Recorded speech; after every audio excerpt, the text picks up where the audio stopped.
Good evening, ladies and gentlemen out there to Bland. I am Deleted Scenes, and I would like to welcome you to the return of Live from Sparkwood in 21. This series chronicles the cult classic Twin Peaks, created by David Lynch and Mark Frost. Joining me on this journey are super fans Last Call Troy Pacelli. Hello, hello. Netters Network. Good evening.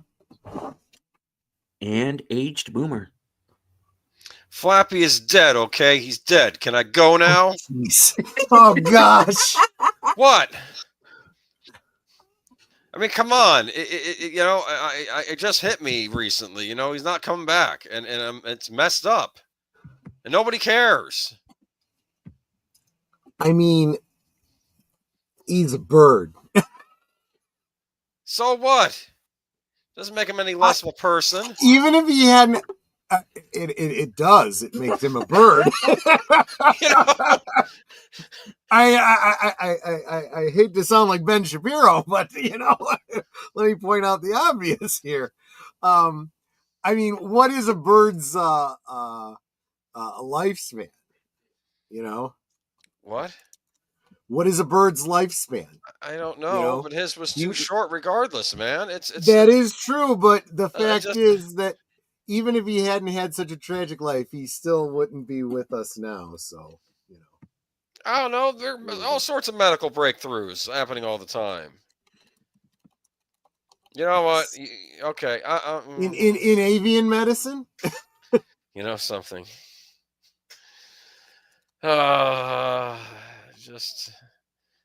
I still think his legacy lives on. It lives on for me at least. So that's all I'm saying.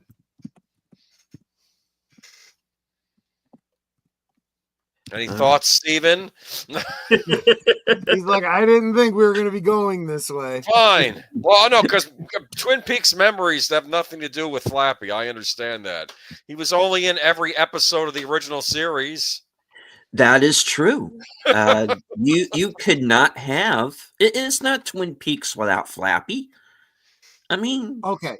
So I just looked it up. A varied thrush's lifespan is about 5 to 6 years, and it's been over 30 years now.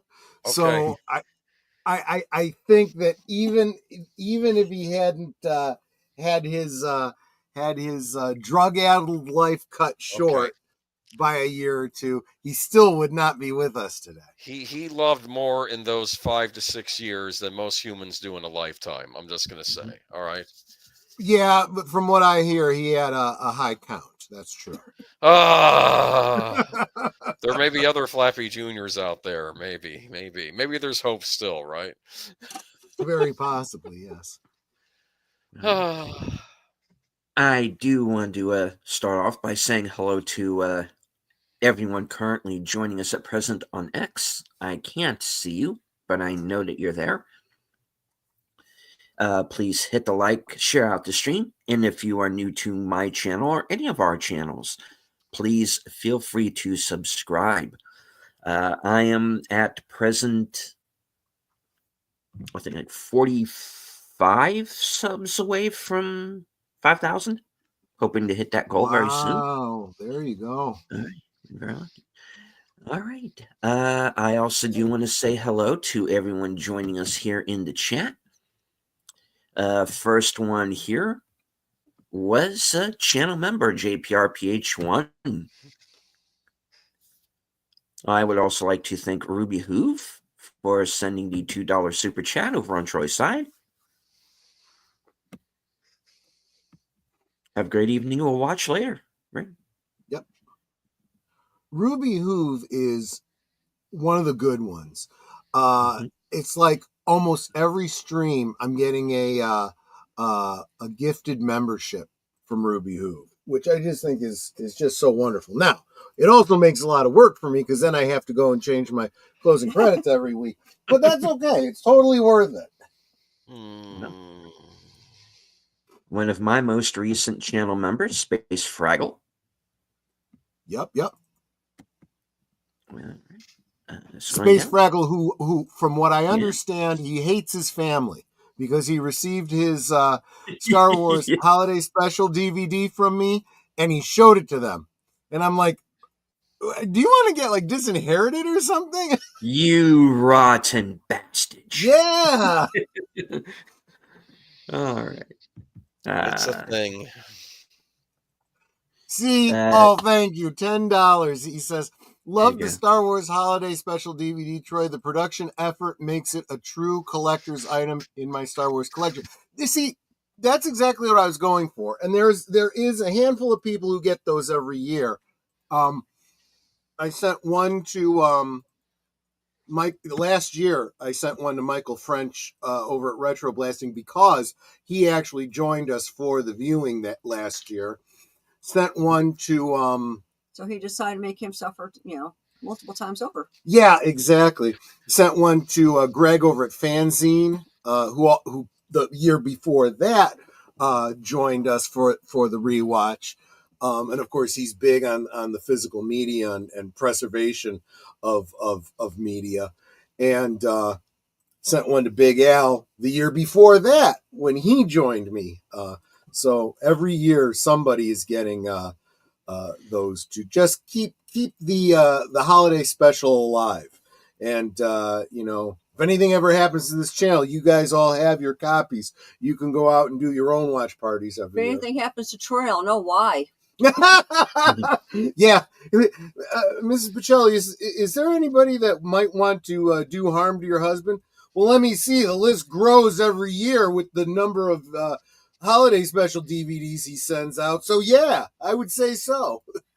All right. Also joining us in the chat, Davina Duckworth. Faithful Blue Wrench, channel member, the Bird Woman of YouTube. Watch out for her channel, Fluff Chick Productions. Connie Cleary.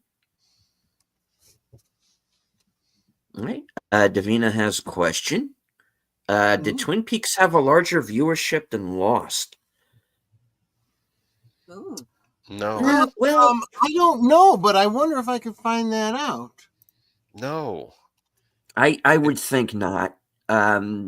Lost lasted several seasons longer than Twin Peaks did, unfortunately. Lost was very popular. Lost was at the time. quite Yeah. popular, yes. Yeah.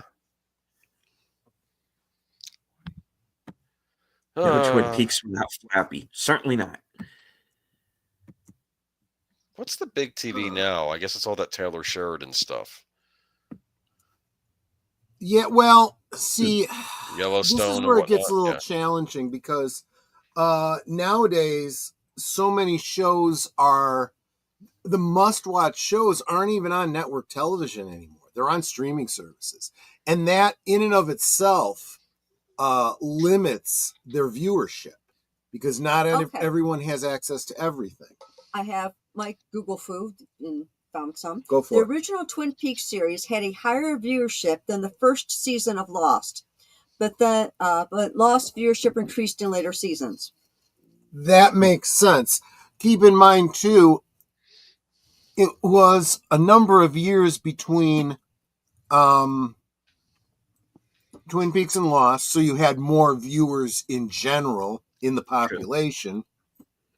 Plus, as Lost got more word of mouth, there were a good number of Twin Peaks references in Lost. So Lost fans probably migrated over to Lost.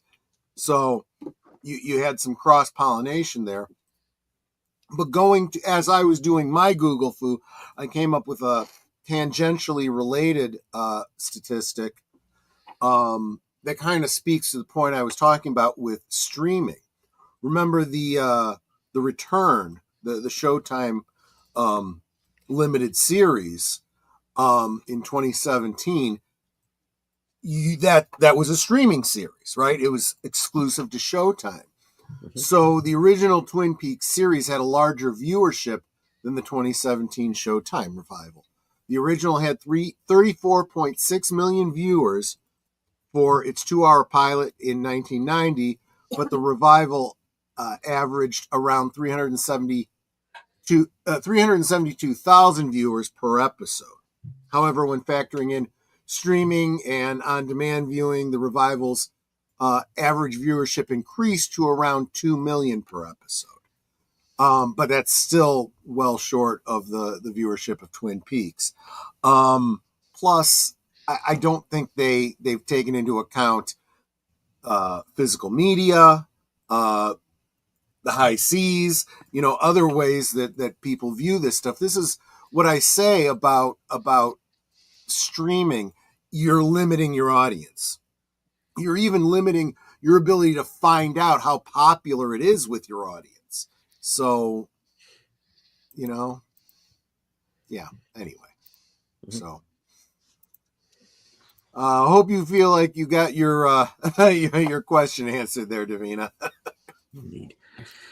All right, and all right. So this is a show about kind of thoughts and memories. We've been wanting to do a series recap for a while, and we thought now that this is sort of live from Sparkwood and 21 to return because we have been gone for a bit, but thankfully not 25 years like the last time.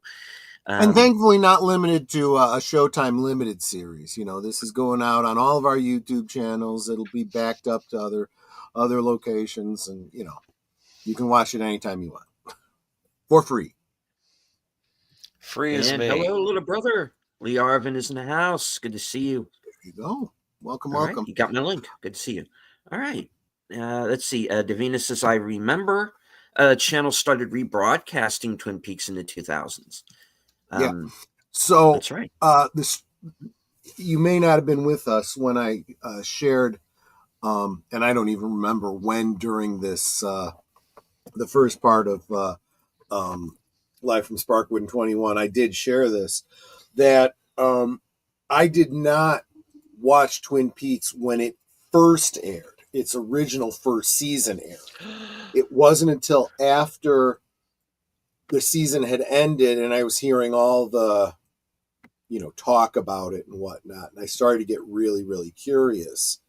So literally in the off season when the reruns started, I recorded every single episode on VHS so that I could watch it and then rewatch it, and I took notes. I was a little obsessive. So you can say I watched it from the first year, but not from the exact first airing. And then when it came out on VHS, I got all the VHS. In fact, I still have them right behind me. It was 1, 2, 3, 4, 5, 6 tapes.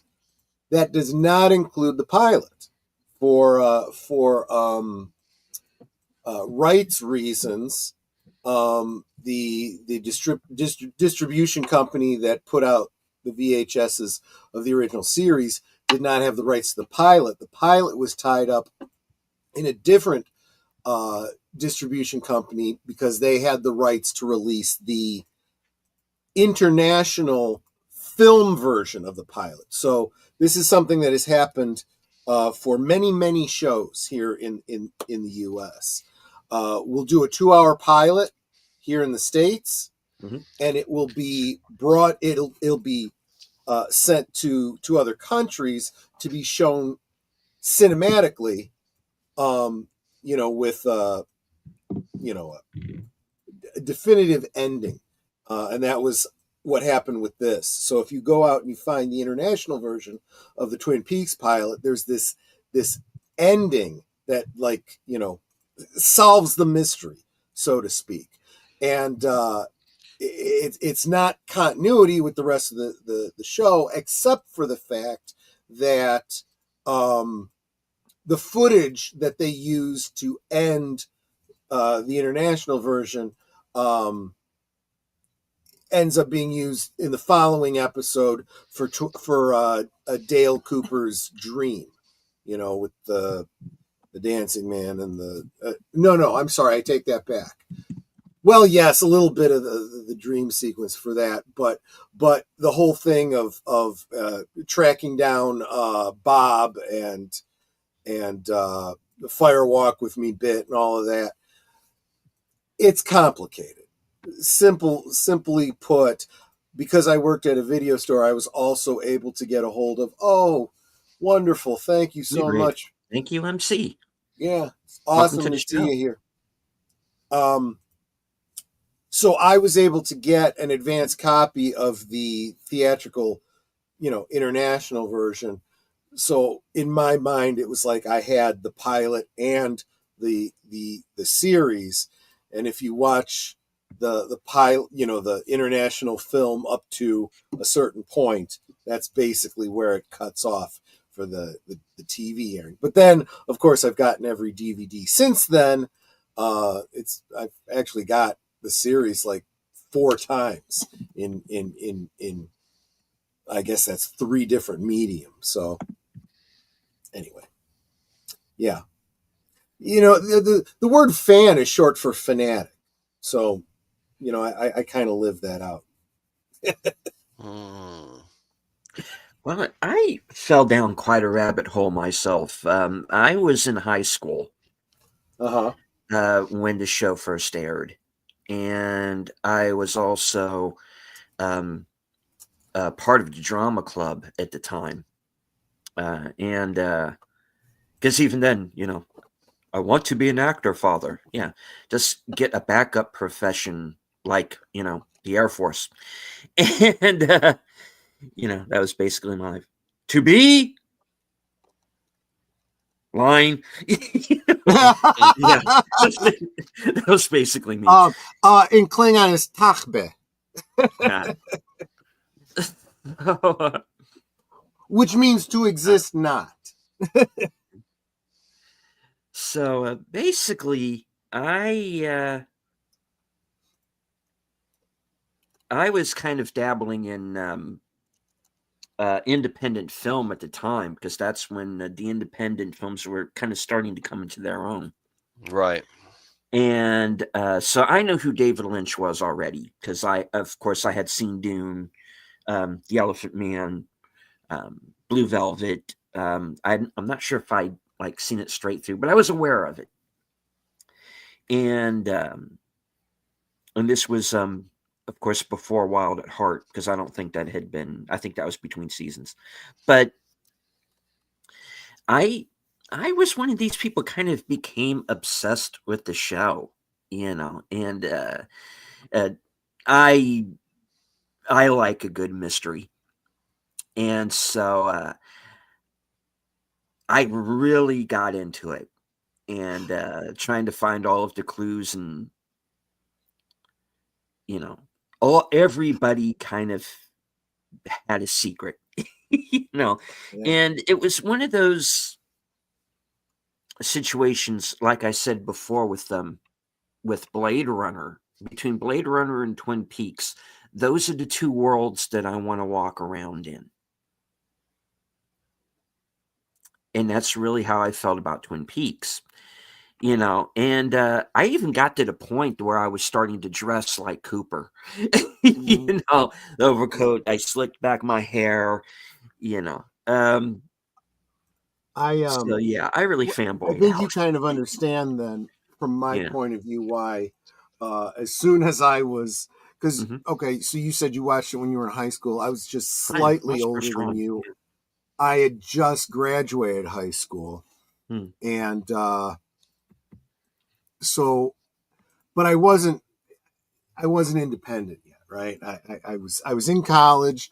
I was still living at home, dating Nanette at the time, and but after I got married, almost immediately after getting married, I found out that there were these fan get-togethers in Snoqualmie, Washington, that where you could go take tours of the filming locations and meet a whole bunch of the people that um, other fans from literally around the world. They came from all over the world, and a lot of the people that appeared in the show. So Netta and I started going on a fairly regular basis, and this was not a cheap trip because it costs.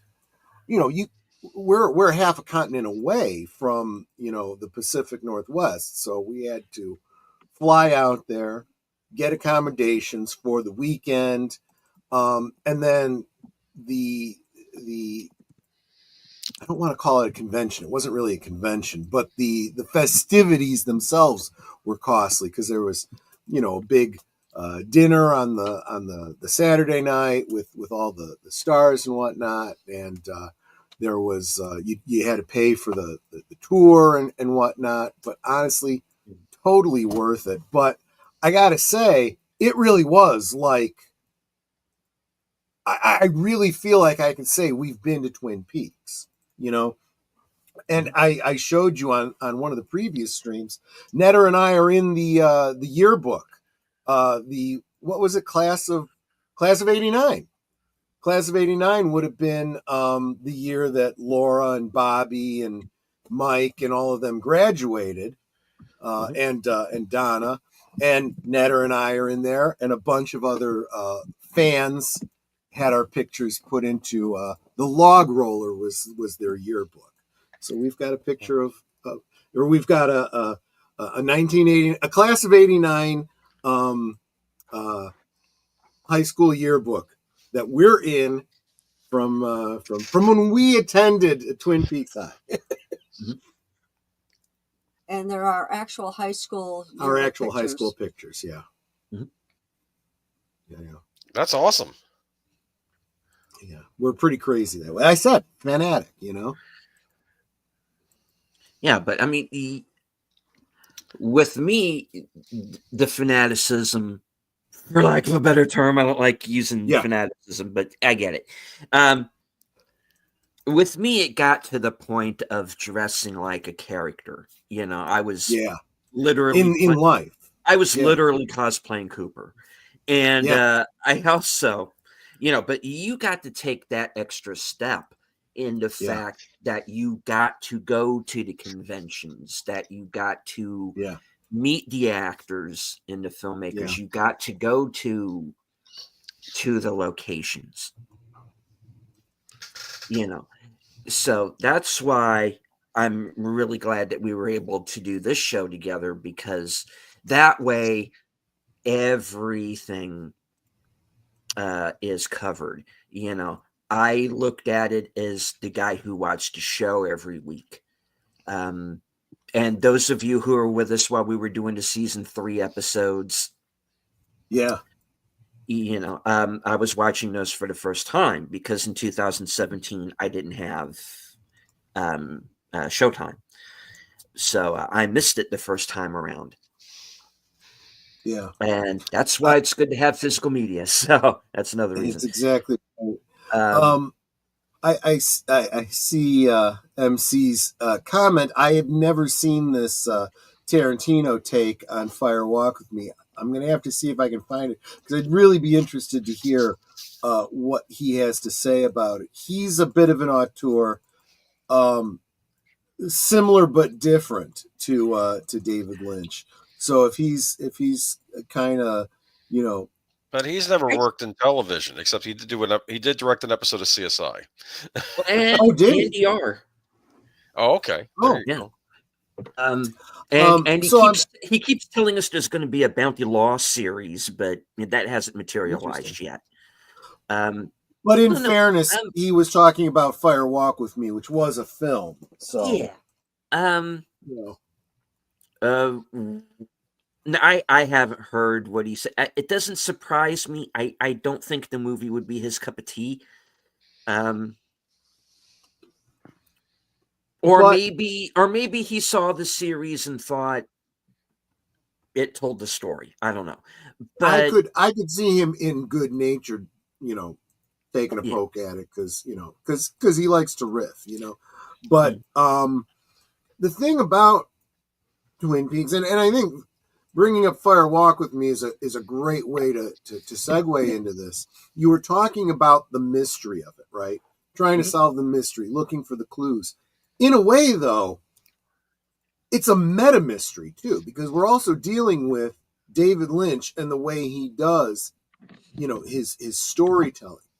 one of the things we're planning to get into as we go forward with this series is looking at some of his other non-Twin Peaks but tangentially related projects, and seeing how literally the mind of David Lynch works, and trying to unravel that mystery. And I would even argue that the mystery isn't solvable. I think he intends it to not be truly solvable. Even when you think you're really close to the answer, you're never 100% certain. Because when it came to season 3 in particular, I definitely felt that ending kind of pulled the rug out from under me, because I was always of the mind that, no, we're not going to get all of the answers. It's David Lynch. It's not going to be this A to B to C. It's not going to be a straight line. There are going to be things that are going to be left open. And in the end, I felt everything kind of got left open. Really? But I feel like we did get some answers. Well, I know. Well, the when you get to the final dossier, I am of. I think Mark Frost was the one who really wanted to give us some kind of an ending, some kind of a wrap up, and I think, without going into the secret history, which we haven't done yet, and I haven't read, so I can't speak to it. Well, here's the thing, Davina. I'll answer it with Davina. She says she wasn't looking for answers. I was, because you are setting up this mystery, and yes, the main mystery gets solved. I think a little bit earlier than it really needed to be. But, sure. But that was the network intrusion, because they were in this mindset of, and I think maybe I kind of was too, in this mindset of, okay, David, but we're doing a TV series. Right.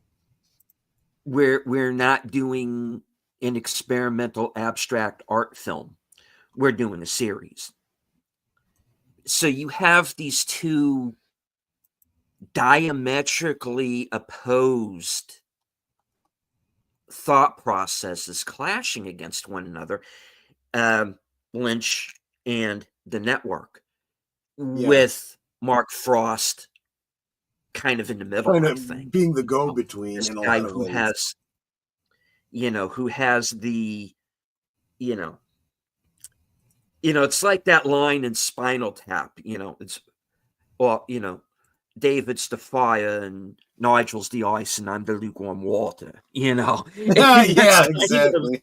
And that's kind of where Mark Frost is he, I'm talking like this, like I know him or something. I don't, but I kind of get the ideas that he was kind of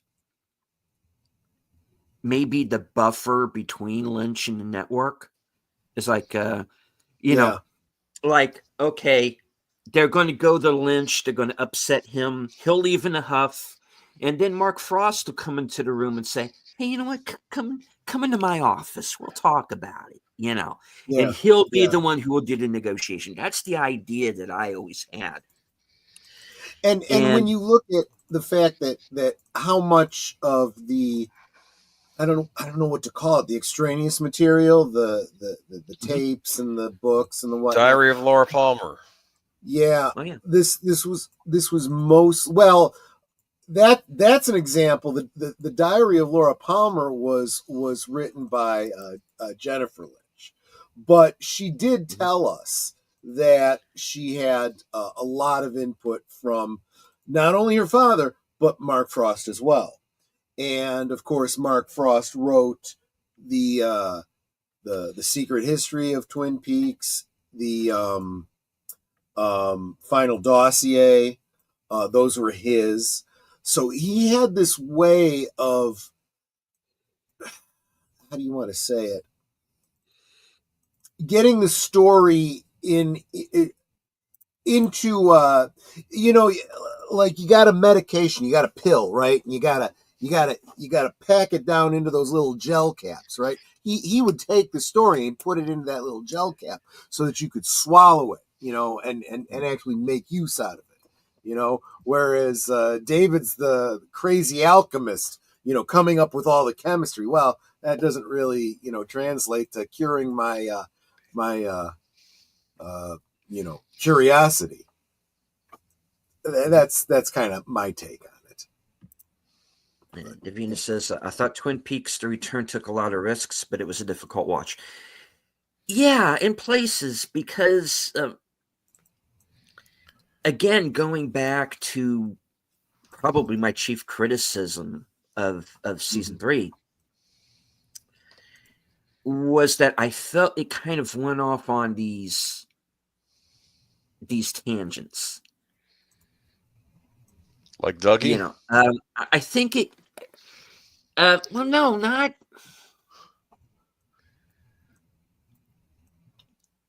I think you were thinking more like the ancillary characters that don't seem to have a great deal of payoff.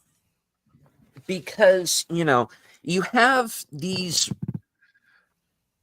sort of random cameos, and I get the idea that they were alluding to the fact that there were these other stories going on. What the hell was the Charlene Yee scene about?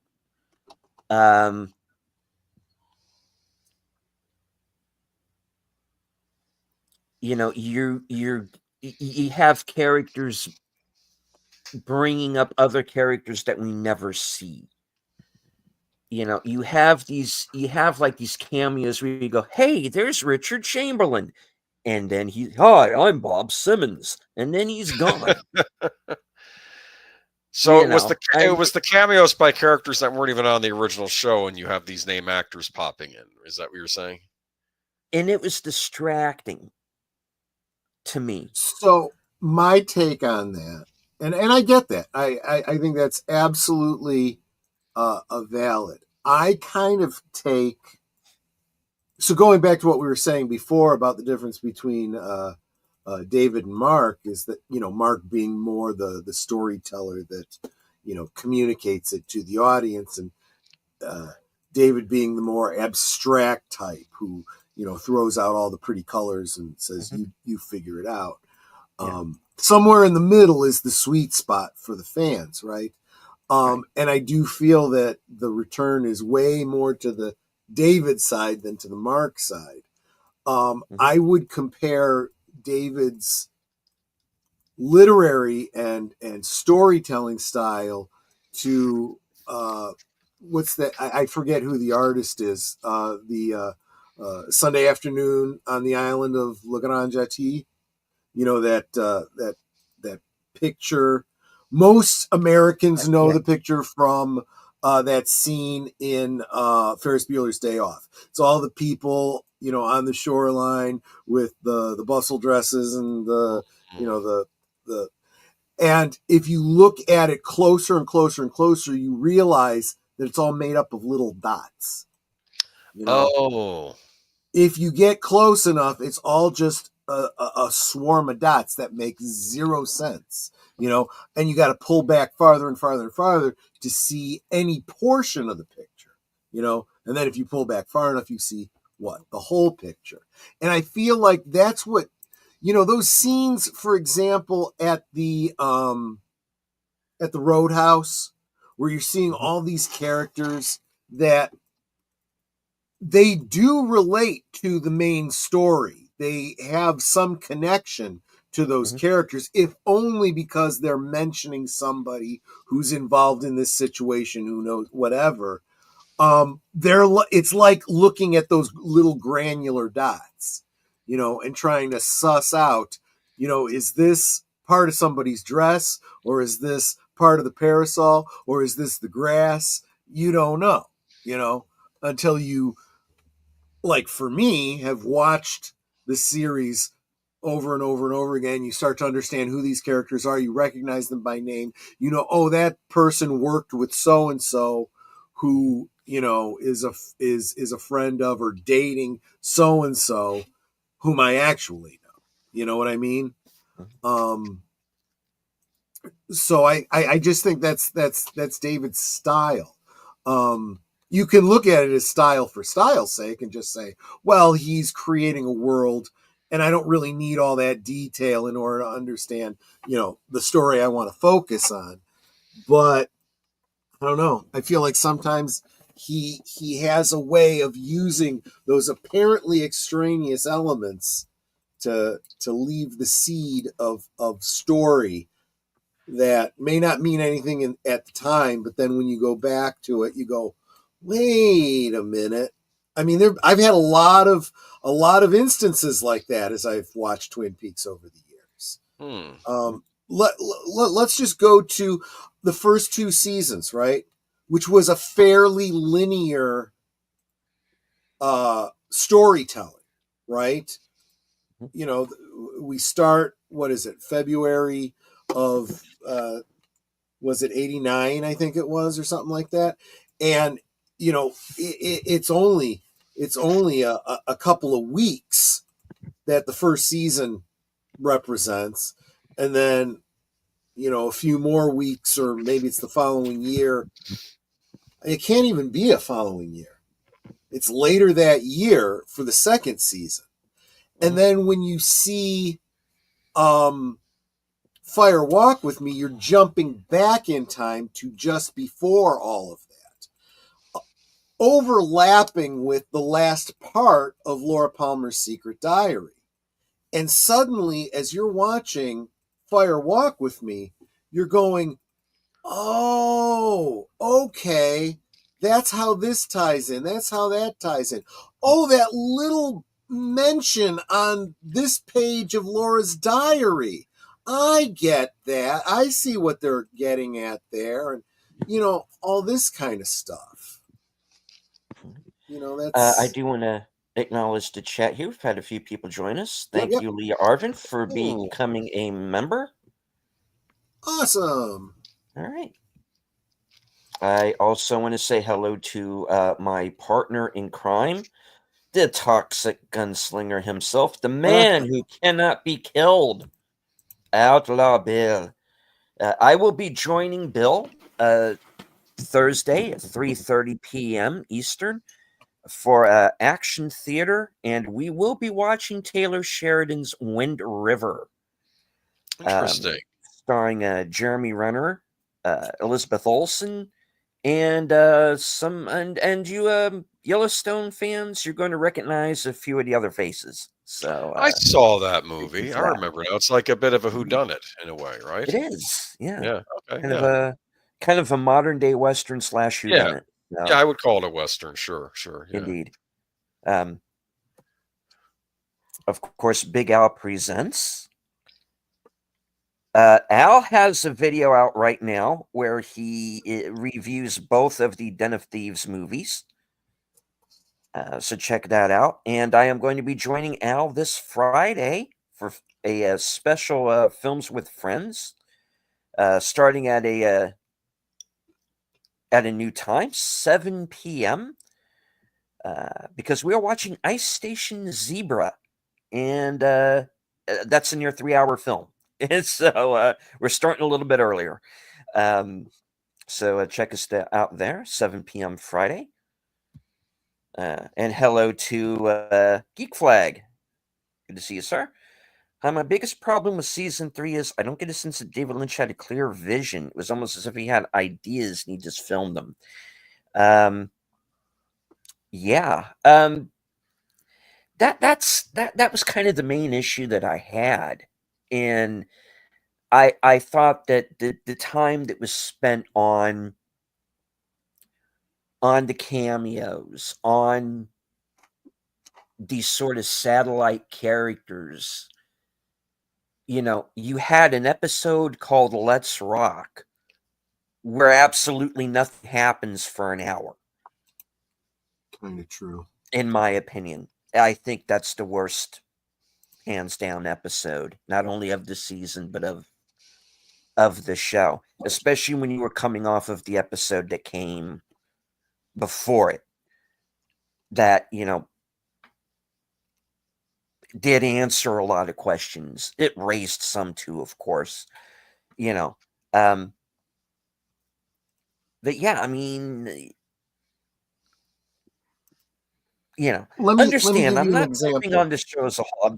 There were parts of season 3 that I had issues. Can Go I ahead. have Go ahead. me? Yeah. I just want to say, I thought it was a little ridiculous that there was a third, like Renault or like a twin or something of Jacques, right? Popping up. I agree with you, but I really felt like that was, and actually, it was a third instance of a character played by the same actor. That was actually, I think, the fourth Renault brother. Remember, there was the one that had the one that wasn't as heavy that ends up getting.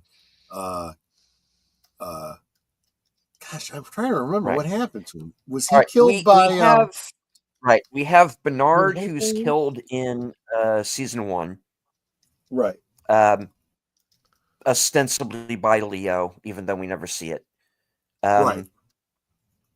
We have Jacques, who's killed who was by killed by Leland. Leland. Right. Mhm.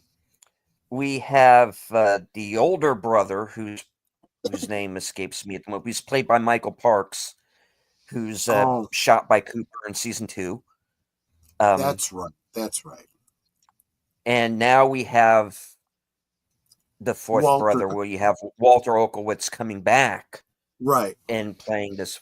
And who's to say they weren't twins? Okay. That's just true. putting it out there. What about?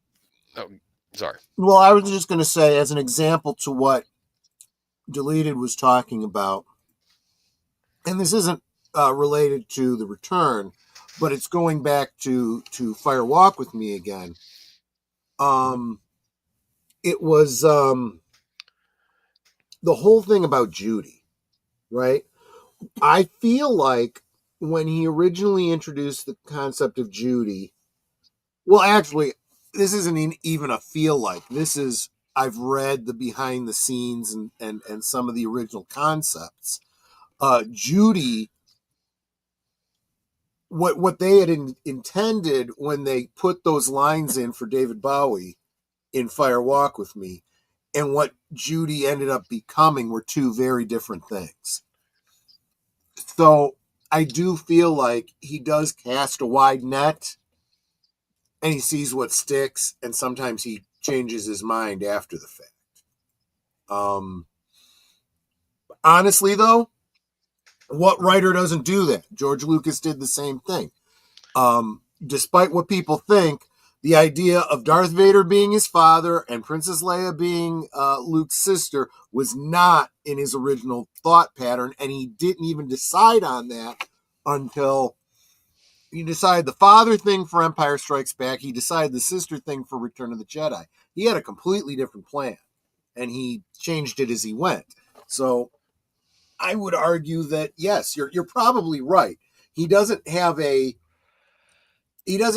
all the I's dotted and T's crossed, but I do think he's got a general plan. And like a sketch artist, he draws in a few lines, and then he realizes, okay, some of this is not where I wanted to go. He'll go in with his eraser and take some of it out, and then he'll, darken in some of those lines. I think that's a good analogy, I think, of what David Lynch does. Just my take on it. But something that we've been kind of skirting around a little bit, we talked about it a lot as we got into the season 3, and I think we should touch on it again.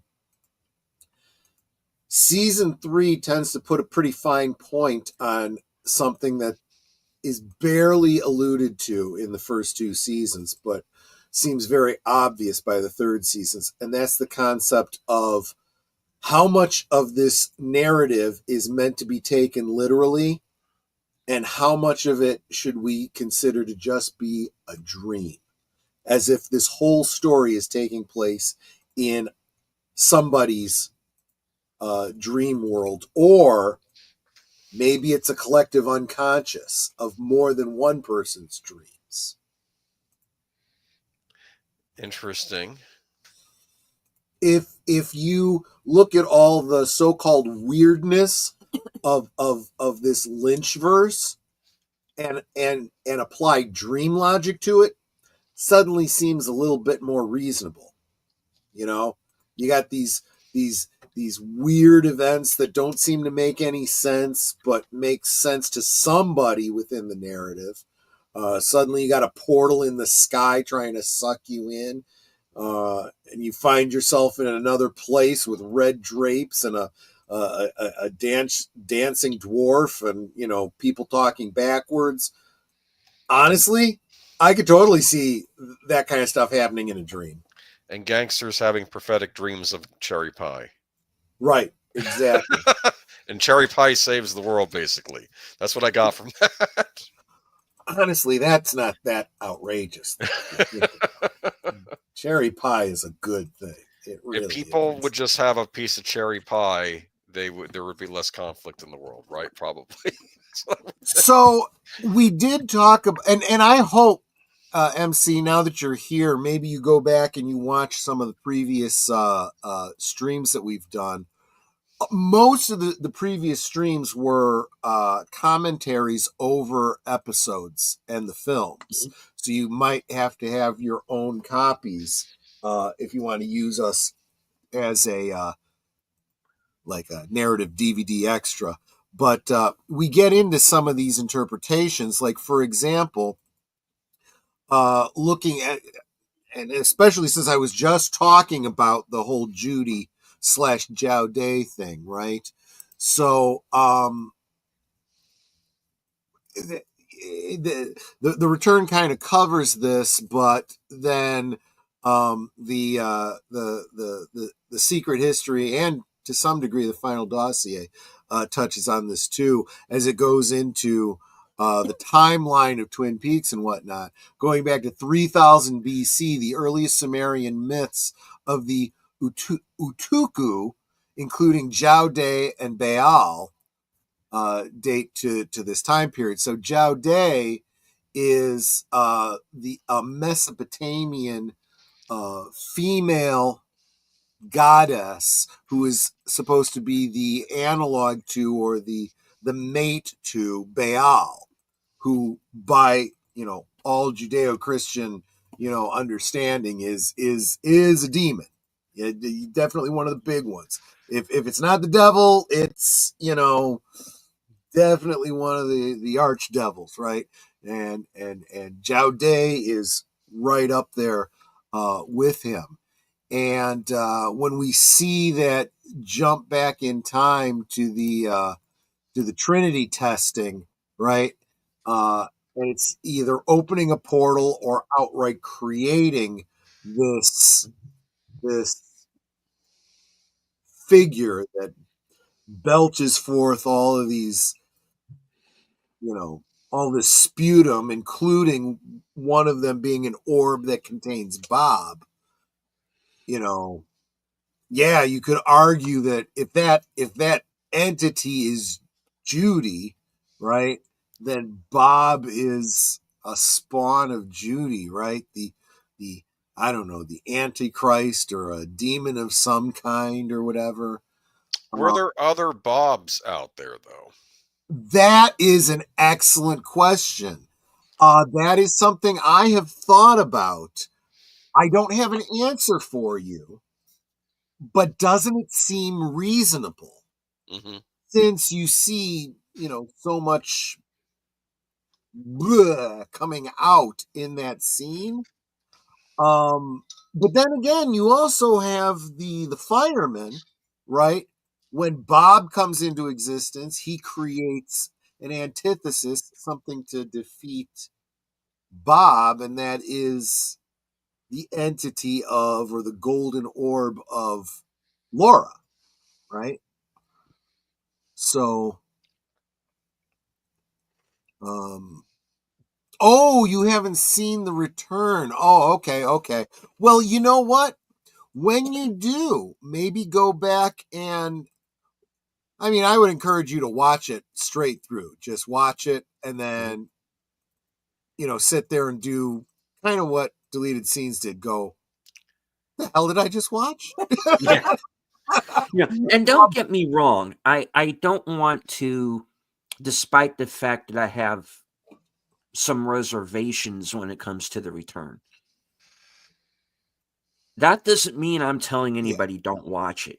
Yeah. If you are a Twin Peaks fan, especially, yes, very much so, watch it. In fact, maybe you need to watch it more than one time. As JPRPH1 was saying earlier, he's watched it a number of times and he gets more out of it each time. And I've said the same thing about the original series too. You pick up more details the more you watch it. I think that's what I love the most about Twin Peaks. You don't need to reboot this thing. You don't need to remake it. You don't need to go back and re-edit it or reimagine. Just go back and watch it again. And it's like watching it all over again new, because there is new stuff to draw out of it. And you'll get new ideas and a new perspective on the mystery and so forth. You don't need to redo anything and remake anything at this point. I'm tired of remakes. I've reached that point too. See, Tired Bloggerade. Good to see you, Curtis Selby. Welcome, Curtis. See, I'm going to disagree with you, Nate. Nate says that's another thing. I have a problem with a TV show or movie. It shouldn't require such. No TV show or movie should require such homework. If you're telling me a story and I don't get it, that's the fault of the storyteller, not me. I disagree strongly. Because that's like saying, look, if I have to cut up my steak and lift it to my mouth, then it's just not worth it. You cook the steak, you should cut it up into little pieces and then come feed it to me. Look, some shows should be pretty straightforward. If you want to watch a sitcom, if you want to watch, a popcorn movie, that's fine. Mindless entertainment is great. But, sometimes abstract things that make you think is good. A little audience participation, expecting you to not get it the first time through. Have to stop and think and scratch and go back and look at it again. Talk to your friends about it. Maybe they know something that you don't. Maybe there's an allusion to some other piece of literature that you haven't read before. So maybe you go read, that classic piece of literature you didn't know about. And you get more story and more story. I'll tell you what, you watch 3 seasons of a series and a single movie, and you get 30 some years of enjoyment out of it, where you can keep going back and keep watching it over and over again and getting something more out of it. And then someone says, hey, did you ever see a little girl that lives down the lane? What are you talking about? Oh, yeah, it was a big influence on, the Laura Palmer story. No, I have to go see it. And then you go see another movie because it gives you another bit of insight on it. Was that the one with Jodie Foster? Yes. I want to say yes. Yeah. And who plays the young man in that? Not the Charlie Sheen character, or the Martin Sheen character. The one who plays the young man, and that is the actor who played Bad Ronald. Yep. Oh, geez, it comes back to that, doesn't it? Well, here's the disturbing thing. I watched Bad Ronald, and then I watched the little girl that lives down the lane, and I saw this magician kid that's hanging out with her. I'm like, wait a minute. That's the actor who played Bad Ronald. I knew it right away, and I freaked out because I watched them close together, and it was weird. But yeah, going back to what Nate is saying here, my opinion is, you're not doing homework. You're watching the same show.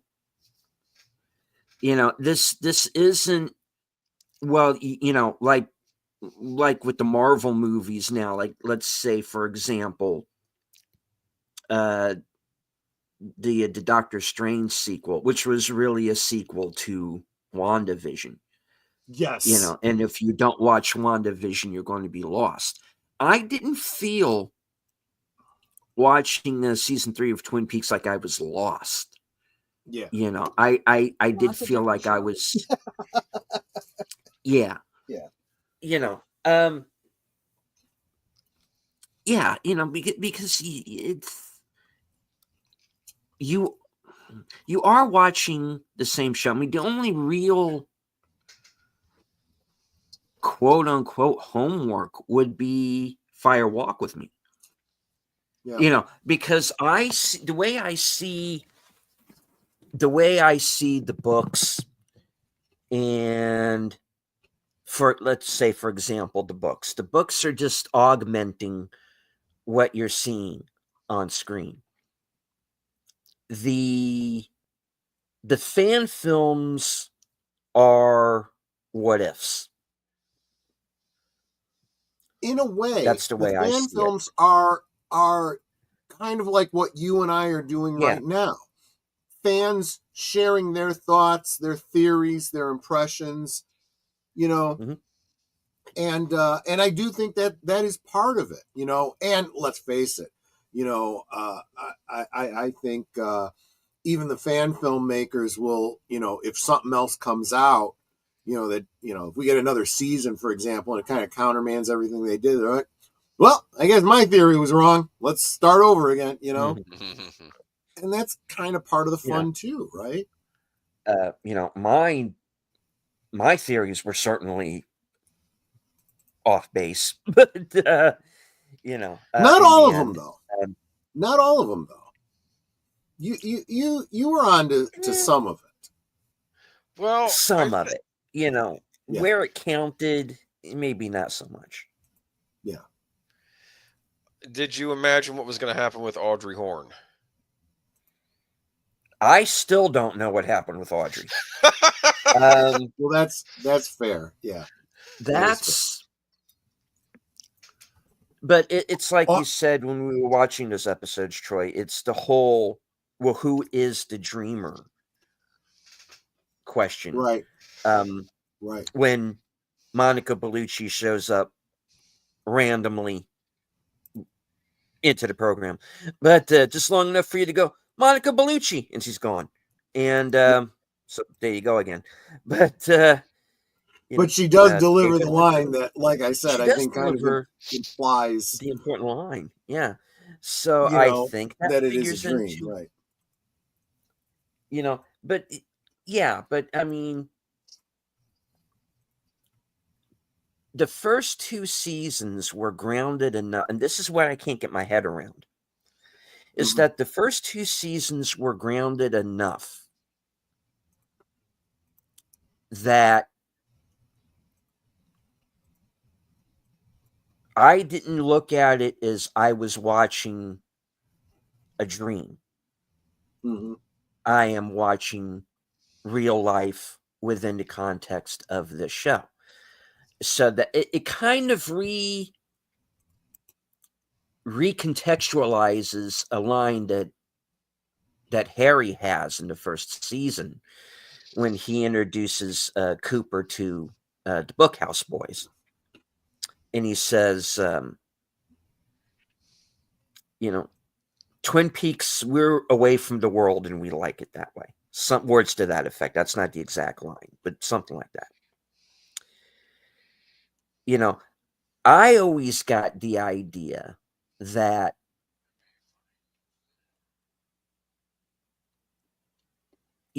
this is our town. A lot of the trouble that we're having right now is kind of coming from outside, aka the Renaults. Yeah.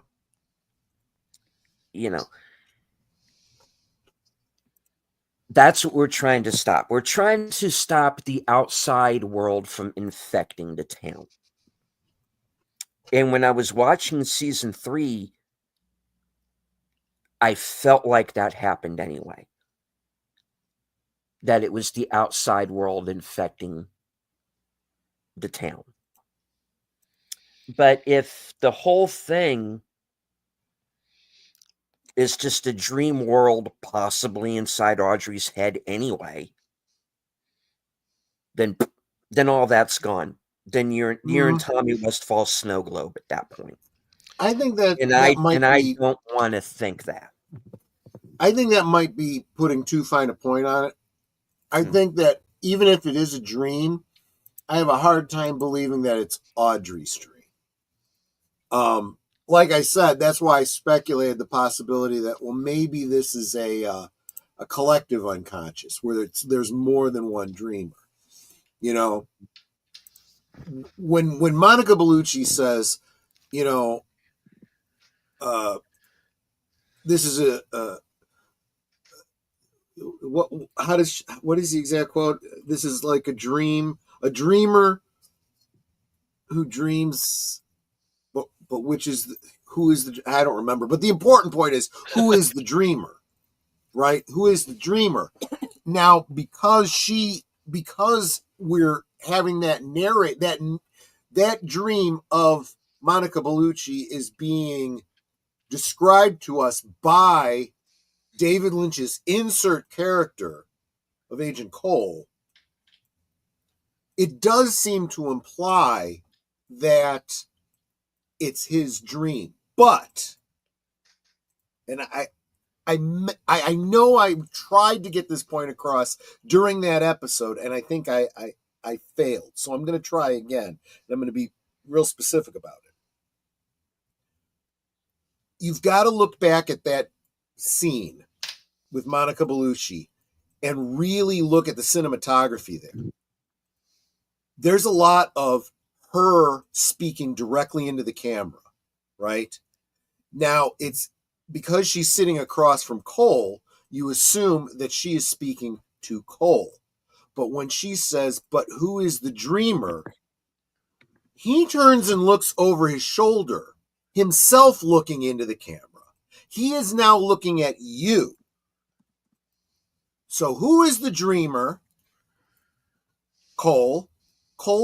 Actually, who is the dreamer? David. And David turns and looks at you.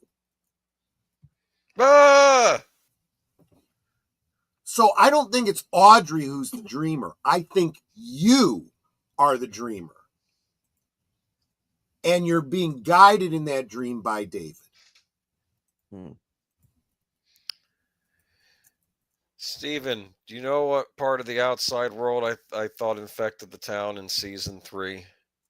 What's that? I think his name was Chad. Am I wrong here? It's like Chad, everything, like, if anyone doesn't belong in Twin Peaks, it was Chad. His whole attitude toward everything. It's just...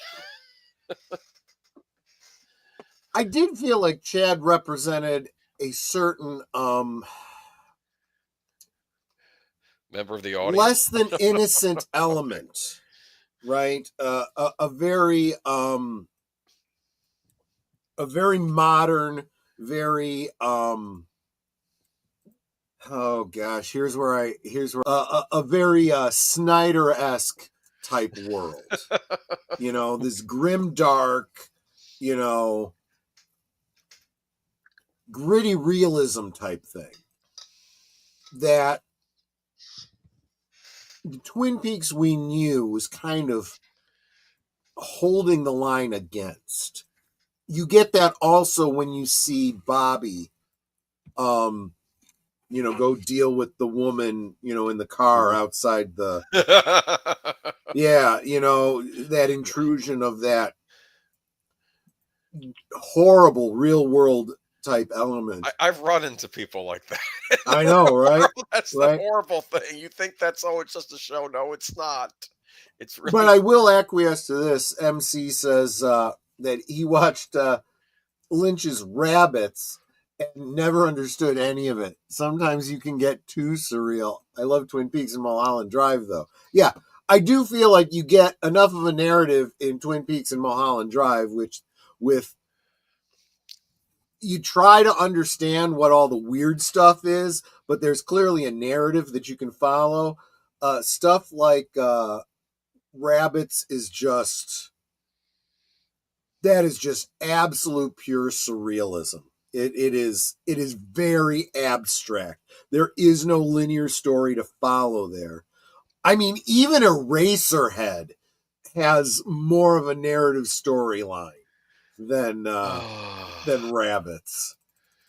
Oh no. When I think of Eraserhead, I think of Cornish game hens, but Yeah, or we are going to have to do a watch of that on this stream, and we are going to have to talk about some very uncomfortable allusions in this. I haven't had a Cornish game hen in ages. I've actually got 2 in the freezer. I Not gonna have those right either. Yeah, no, those are nice. Or like, and sometimes you go to a restaurant, they might give you half of one. I've seen that too. But it's got the stuffing inside. It's good stuff. Yeah. Originally, I was going to do a cooking video with the Cornish game hens, and I was going to prepare them in the style of porgs from Star Wars. Funny. That's what they look like when he was cooking. Right? Yes. Yep. That's more weird, bad Ryan Johnson humor in that scene when he's trying to eat the porg. I'm just, and the porgs are looking at him. Why did we bring this up on a Twin Peaks stream? I apologize. It does seem appropriate, though. It does tie back, though, because he almost directed Return of the Jedi. David Lynch. I would have loved to have seen David Lynch's Return of the Jedi.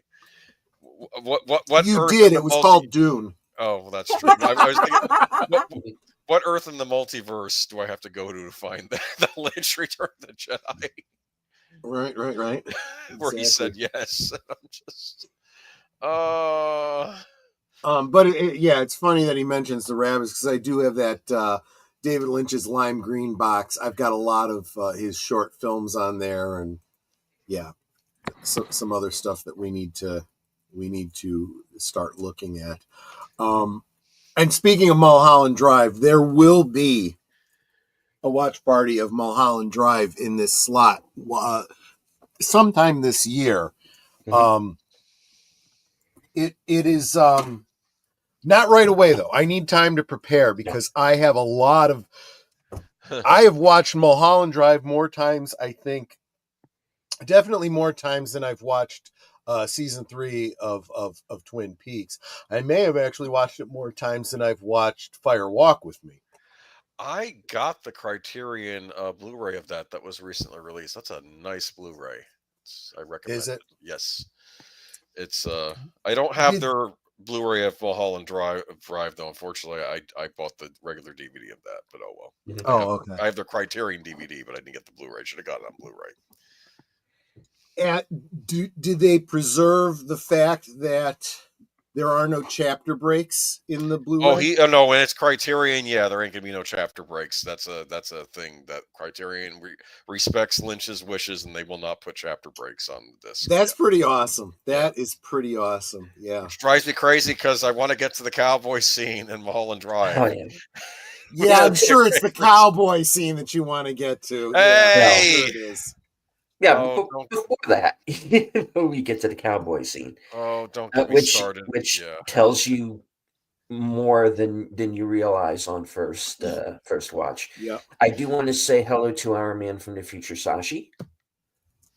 Oh, welcome, Sashi. Good to see you, my friend. Okay. And to answer Davina's question, Mulholland Drive did start out as a television show. In fact, the film, up until the last, I'd say maybe 20 minutes, half hour of it, is pretty much the pilot episode of that series. And when the networks didn't bite, he turned it into a film. It would be. I don't know if this would be a wise idea, but it would be cool if we could have gotten. Well, he probably wouldn't be directing it now anyway. But we could have gotten that could have been his other project, the actual television version of Mulholland Drive as he envisioned it. That might have been interesting, but maybe it's best we leave that alone. Well, that would almost have to be another alternate Earth or something, alternate timeline. Because wasn't it originally meant to be a vehicle for Sherilyn Fenn? They were going to spin off her Audrey Horne character. Interesting. Isn't that right? I don't know. That part I had not heard. I thought so. I think she was my favorite character on the original Twin Peaks. That's why I'm sort of yeah, taken aback. She embodied a lot of the elements that I projected onto Laura Palmer. But Laura Palmer wasn't an active character anymore, right? You start out the show with her death, and then you fill in a lot of the blanks as you go. But there was a lot that Laura and Audrey had in common, you know. And even though David Lynch wanted to keep Cheryl Lee in, and that's why they created, you know, the identical cousin, right? Yes. She was a very different character. Audrey was more reflective of Laura. She could have gone on a similar trajectory to Laura, but she was clearly on a different path. Their stories diverge, or however. I'm not sure I'm being clear, but you know, that was my thought on it. But it was very. Apparently the original story was she was going to go to Hollywood. She was going to try becoming an actress and everything. And not sure where Mulholland Drive would have gone after that first episode. But it is no longer compatible with the story of Audrey simply because, you know, it didn't become a series. It was a movie with a very specific beginning and end, you know. Nate caught what I was saying. Yeah, like Patty Duke. Identical cousins are two of a kind. You know, that show, the Patty Duke show, was apparently very pioneering for special effects, but I mean for television effects. Yeah. How they would get both of them on screen at the same time. I think they might have been using some form of blue screen, or they did something. No, it was split screen is what they did, but it was innovative what they did. Yeah. It was innovative split screen. It was because they were doing it every week, they were really refined. Now, of course, there was a stand-in. There was a lot of over-the-shoulder shots and stuff like that. Mm-hmm. Very clever, not seeing both of their faces at the same time and whatnot. But you know, this is going to surprise you. When it comes to the same actor playing two roles in a scene, the one that really pushed the envelope, and it still didn't involve green screen, was Star Trek: The Next Generation. That was the first show where they took the split screen and were able to have one person walk around the other. Every other show, like Patty Duke and any other shows in that era that had split screen, it was literally a split screen. The person on the left side of the screen could not walk onto the right side of the screen. Or if they did, the other one had to step off and the camera had to follow and maintain that division between them. And I'm not entirely certain how they did it on Star Trek, but it was a scene where Brent Spiner is playing both Data and Lore. And Lore walks around Data. And I'm not entirely certain how they did it, but it was the first time I'd ever seen that kind of a thing. And they started to get to the point where they could have one character hand an object to the other person in camera. You know, they got really good at it. Always pushing that envelope. Who knows? Maybe they said to David Lynch, "How do I get a hold of a doppelganger of this actor?" Bless you. Gesundheit. Thank you. Bless you. Thank you. But so anyway, real quick, what I wanted to do was I have up the I always refer to we didn't get a lot of like encyclopedias and chronologies and stuff for Twin Peaks like we did for Star Trek, but the Twin Peaks wiki, the fan generated wiki is a great resource that I'm always going to, and they have a timeline on there. So I wanted to take a quick look at it, kind of, because the first thing it does is it goes through the what is the source material. Okay, so it starts out and time period. So it puts them in chronological order. Starts out with the 2017 return, which has an element that talks about July 1945 to August 1956. The next thing chronologically is the autobiography of FBI Special Agent Dale Cooper, My Life, My Tapes. It goes from December of 67 to February 89, which is where, of course, Twin Peaks starts. That's overlapping Laura Palmer's Secret Diary, which goes July 83 to February 89. She receives her diary on her birthday, and it leads up to just before she dies, the night before she dies. Of course, Fire Walk with Me and The Missing Pieces overlap those last few days, last few months, I should say. February 88 through February 89, and then into March of 89. It does jump forward a bit. And then we get into season 1 of Twin Peaks, as well as Diane, the Twin Peaks tapes of Agent Cooper, which, kind of fill in between the episodes, February 89 to March 89. Season 2 and the Access Guide to the Town is March 89. Then again, we're going to jump back to the Twin Peaks Showtime series, which we can just call season 3. September 2016 to October 2016. And then The Secret History of Twin Peaks, which takes us through the end of 2016. And of course, the final dossier goes up through September of 2017. So we haven't talked yet about the Secret History of Twin Peaks. I want to maybe get a bit of a synopsis put together for that. I haven't done that yet. Sorry, I've been delinquent with the holidays and some transitions over on my channel. But before I go on, I want to make sure I haven't missed anything.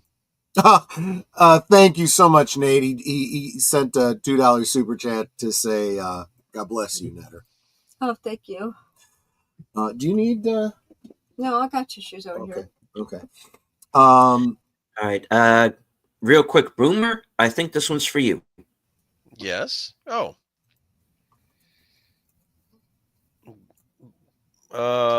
Flappy ran for governor of California in 92, but after he was caught in a motel room, 2 eggs that didn't belong to him and a bag of cocaine, it was over. I'd heard about that. Yeah, that's I think he was part of what was it, Ross Perot's party. That's what he was running under, right? The Reform Party. Right. Exactly. That wasn't cocaine. That was powdered sugar from the donuts. Oh, it was powdered sugar for the donuts. Yeah, right. No. I think he went to the donut shop and I want the powdered sugar donuts. Wink, wink. Yeah. Oh, I see. That's how they smuggle them out. So let me give you a quick synopsis. So, Twin Peaks from 90 to 91. Although the show contains many inconsistencies, it is commonly agreed that the events take place in February and March of 1989. In the pilot, Dale states into his tape recorder that the date is February 24th, and Ronette's medical chart in episode 8 confirms that her hospital admission was on that date in February 24th, 1989. This year is given in subsequent releases, including Twin Peaks, Fire Walk with Me, and The Secret History of Twin Peaks. Occasionally, identical dates visible on screen differ. For instance, Emery Battis's book in episode 6 describes events up to February 25th, 1990, when the date at the time should be March 2nd of 1989.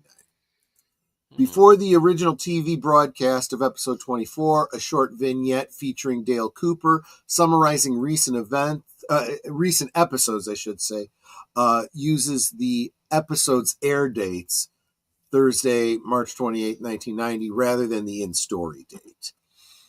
Fire Walk with Me, the film establishes Laura's murder to be on Thursday to Friday night. The Secret Diary of Laura Palmer. The novel was written to place Laura's death after October 31st, 1989, with her birthday being July 22nd, 1972, making her about a year younger than myself. Just throwing that out there.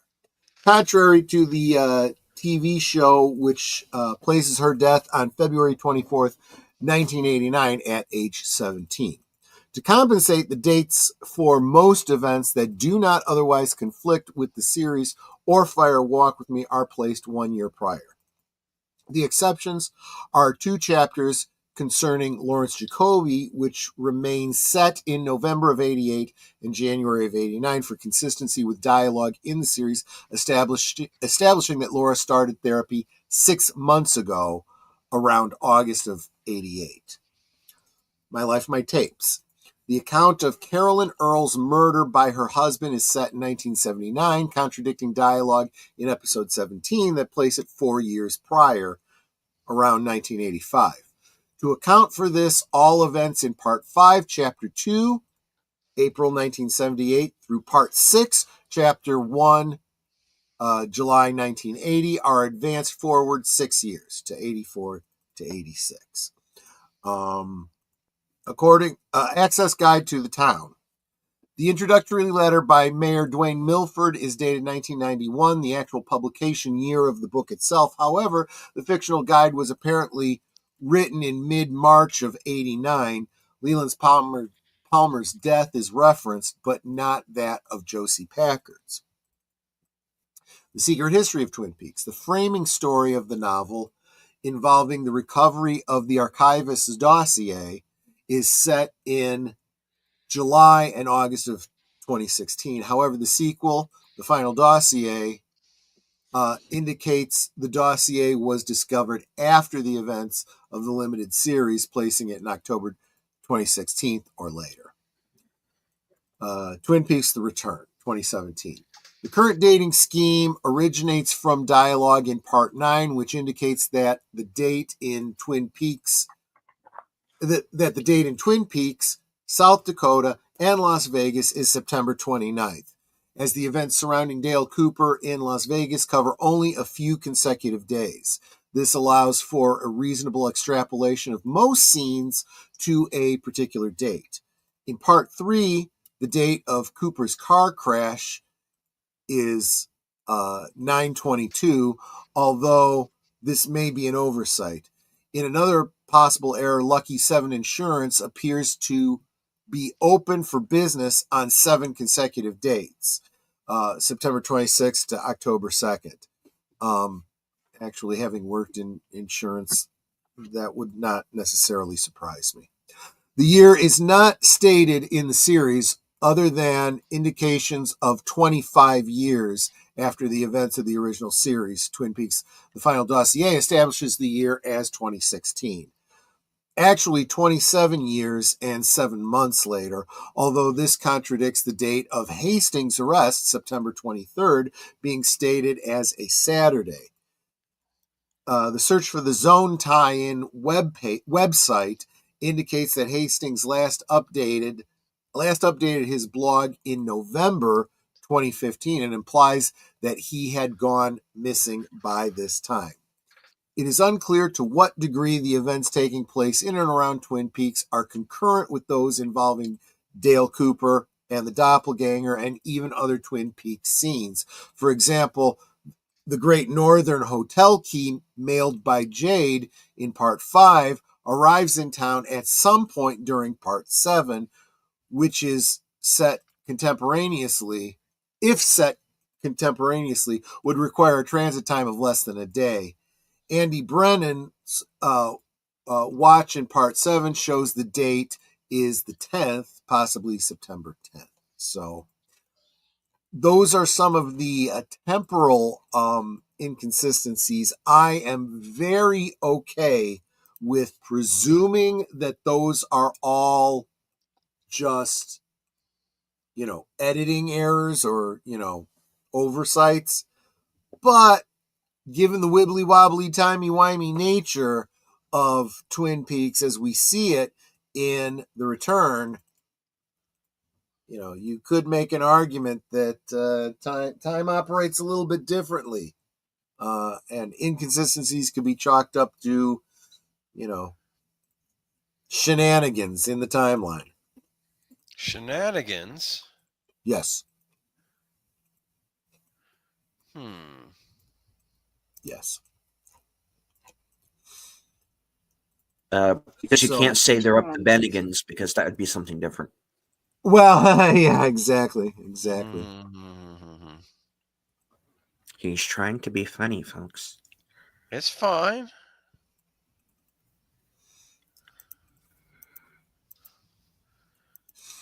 But, yeah. Or atomic bombs opening a hole in the fabric of reality. Yeah.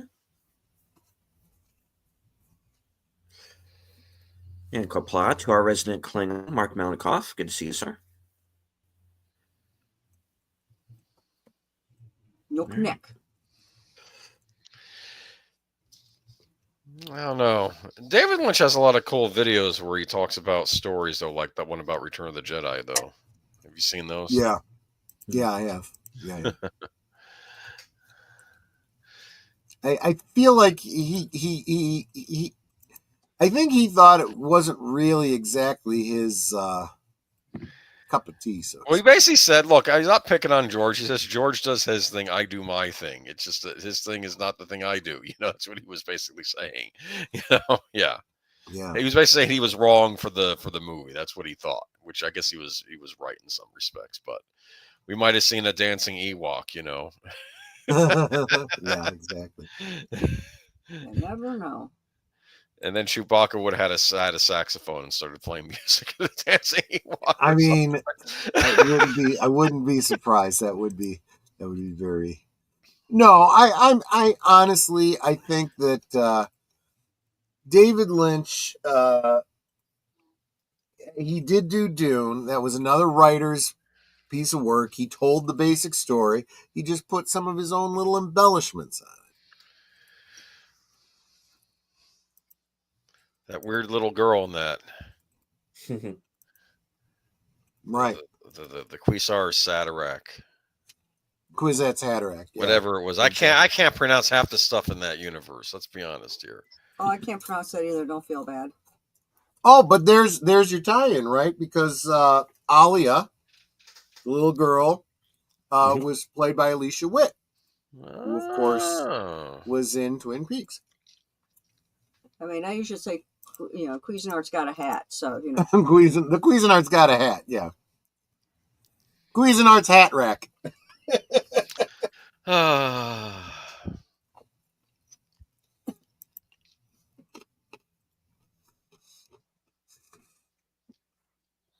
So, where do we go from here? Where do we go? Yeah. We're not going to do a rewatch of Once More with Feeling, the Buffy musical. At least not on this channel. It's clear. That's what that's what David Lynch needed to do. He needed to do a musical. Am I wrong? Oh my gosh, yeah. He could probably pull it off. It would be weird, but he'd pull it off. I mean, he's directed a lot of music videos.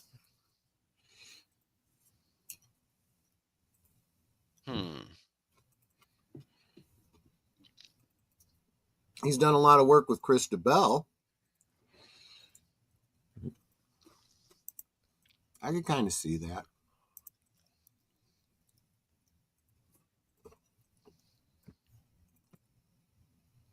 Well, musical would include Roy Orbison's and Dreams. Yeah. Why not? Yeah.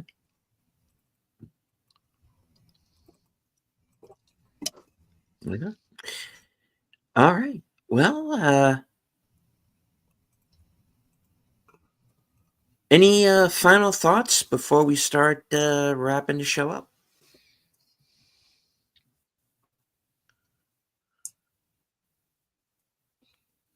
Eight and a half survivors. Did not know that. I'll have to look into that.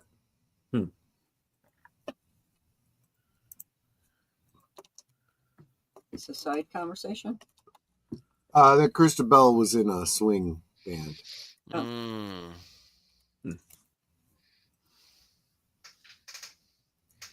Cool. Right on. All right. So, all right, we'll go one time around the horn. Boomer. Oh, yeah, we got some. I'm gonna be on with Troy on Friday. We haven't discussed the topic yet. I have some ideas, so maybe I'll mention it to him after the stream.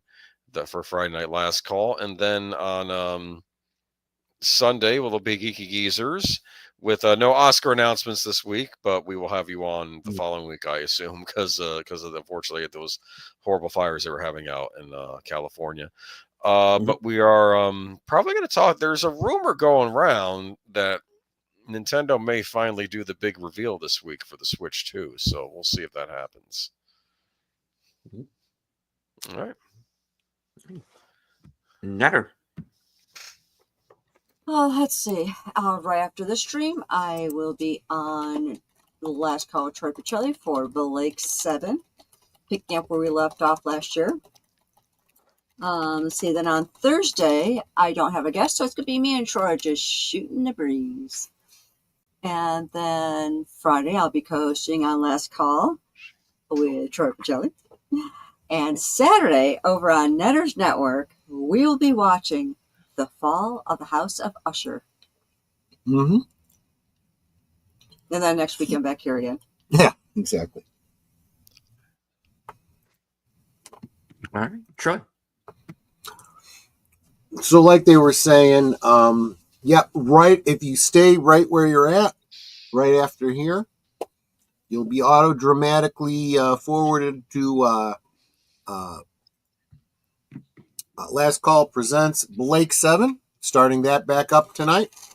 We will finally be catching up with the crew of the Liberator. They had a little bit of a cliffhanger at the end of season 1, where Aurak had predicted, he made a prediction, right? And it appears that the Liberator will be destroyed. And we were left wondering how and why and when, and we're going to get all of those answers in the next episode called Redemption. So that'll be on my channel right after this. Cool. All right.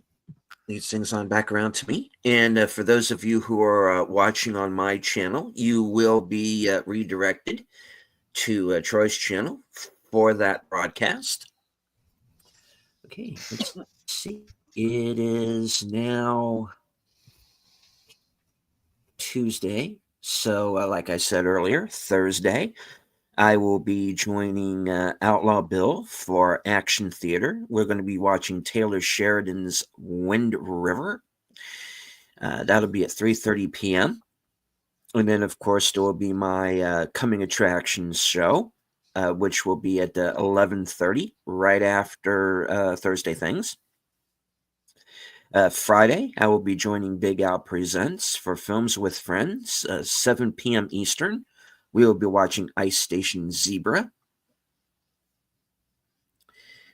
Next Tuesday, we will be back, but perhaps at a different time. We might be starting a little bit earlier because I am going to be joining the gang over at 32 Flavors of Nicolizer for Toxic Tuesday.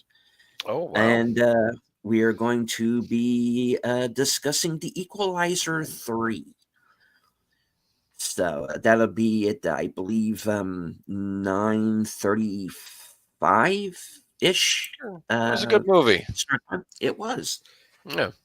And let's see. And I do want to remind everybody that my midnight show will be returning sometime in the next couple of weeks. The premiere might have hit a little bit of a snag, but I'm going to let everybody know exactly when that show is coming back. I do have a guest lined up. It's just going to be a matter of when we're going to be able to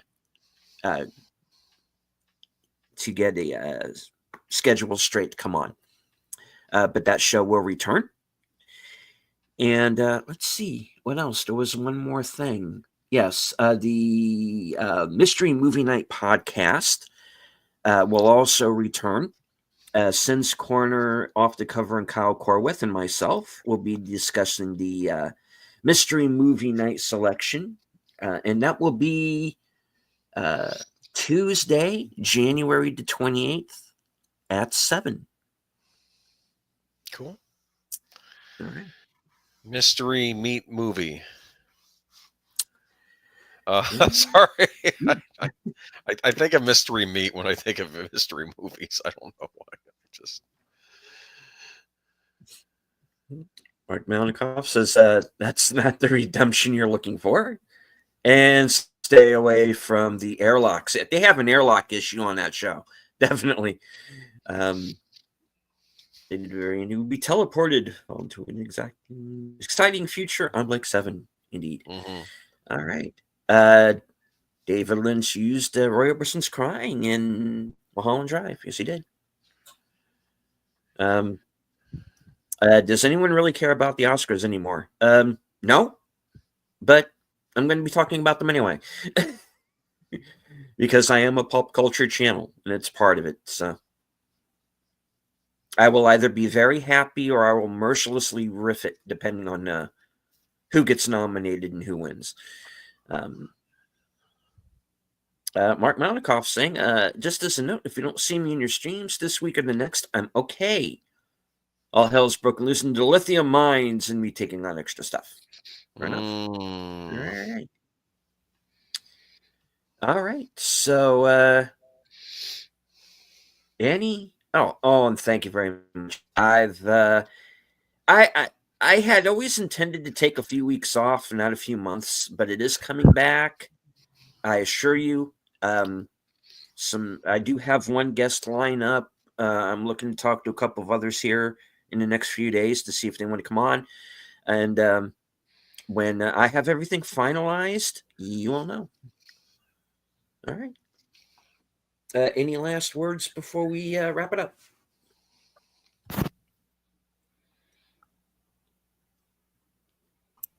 Excelsior. I was going to say Flappy.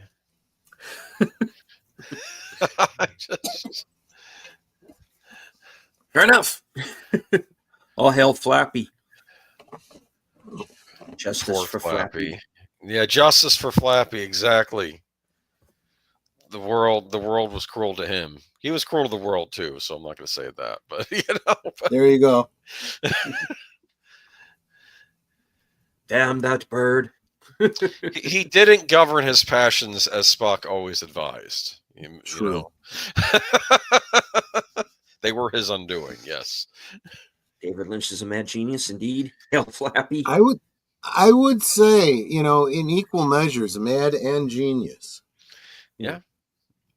Yeah. All right. Netter, would you like to play us out with your last words? Sure thing. Well, y'all know what I always say. We can talk amongst ourselves, and that's all well and fun. But it's so much more fun when you guys are joining us in the chat and you're dropping the comments, questions, trivia, being goofy, whatever it may be. And it doesn't feel like we're separated by miles or continents in some cases. It feels like we're all hanging out in the same room, enjoying each other's company and having a great time. And you guys, you know you're not just our friends. You are our family. We love you guys and we appreciate you so very much. You can be anywhere right now and you're here. And that's so encouraging. I love seeing you guys in each of our streams. And if you're not here, I miss you. And then I start to wonder, are you guys okay? So make sure you pop in, at least just to say hello, even if you can't stick around, because that's important. But thank you for the many ways that you encourage us, the many ways that you support our channels. We don't do this for us. We do this for you. So hopefully you continue to like our content, continue to like us. Yeah. And until next time, which will be over on Troy's channel in just a few minutes, good night and God bless. All right. And as I always say at the end of every show, thank you all very much for joining us. I do want to thank my little brother Lee once again for becoming a member. Oh, cool. I want to thank Space Fraggle and Nate for the super chats. And I want to thank Tom Connors and everyone over at the hell was that?